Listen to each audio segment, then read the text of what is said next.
What's up guys, in this video I want to show you how you can do the inset boolean in vanilla Blender without having the massive headache that the actual inset boolean requires. If you want to know how you do it the actual way, I'll link an old video of mine in the description. It is insanely complex and chances of you remembering all the steps are pretty slim because there's so many. Super annoying. I'm going to show you an easy way you can cheat it. So what we want to do is, well first of all let me show you what it is if you don't know. This is the inset boolean. I'll do a big one. Basically an inset in three-dimensional space. Pretty cool. So to do this the cheating way, the lazy man's way, we're going to duplicate this and move it up.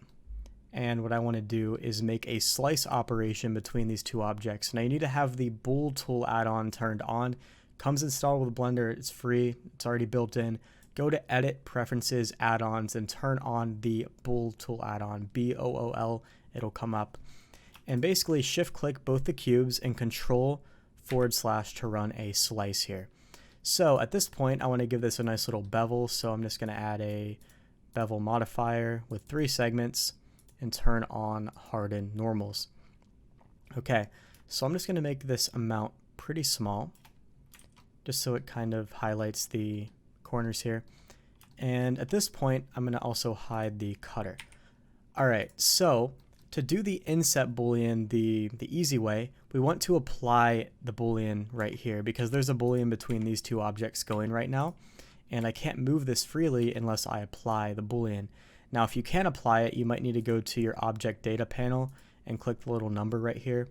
Then it should let you, it'll make a new user for the object. Basically just click it and you should be able to apply it.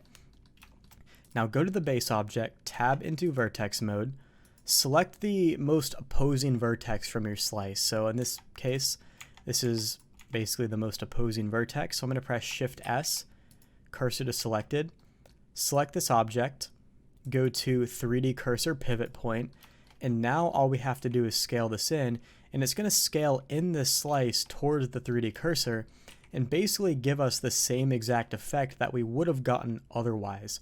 So you can scale this in as much as you want. Let's say I want it to go right here. There we go. Now there's an obvious issue and there's like a pretty clear intersection going on.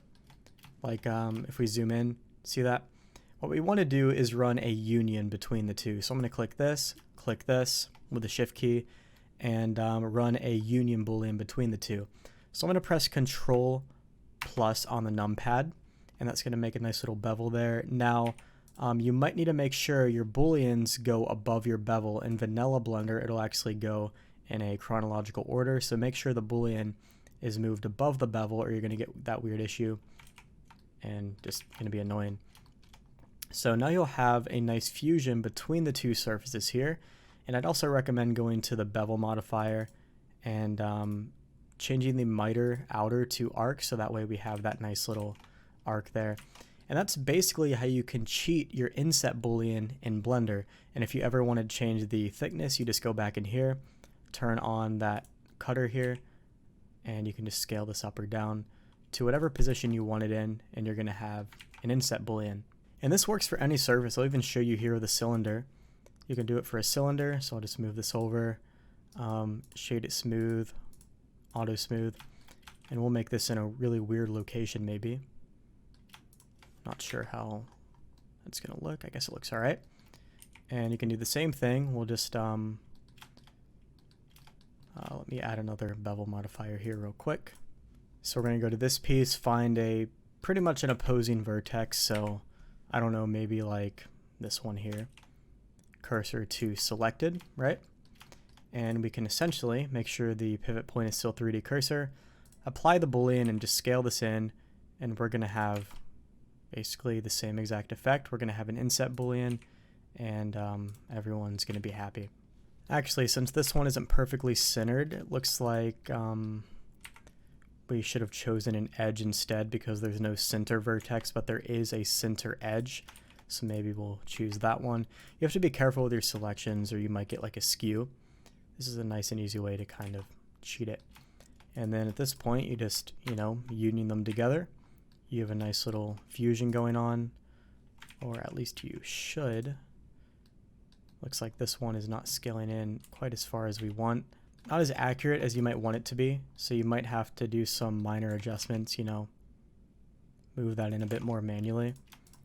There are limitations, obviously, but anything where you kind of cheat the system is going to have limitations, but it does give us the desired result. So this is how I do it in 90% of situations. There might be some very specific ones where you want to do it the old traditional way just because it's a bit more accurate, but in nearly all cases, this is going to be totally fine for what you want. So hope the video helped you out. This is a really unique strategy to kind of approaching the inset booleans that are annoying to deal with. So hope the tip helped you, and I'll see you in the next video.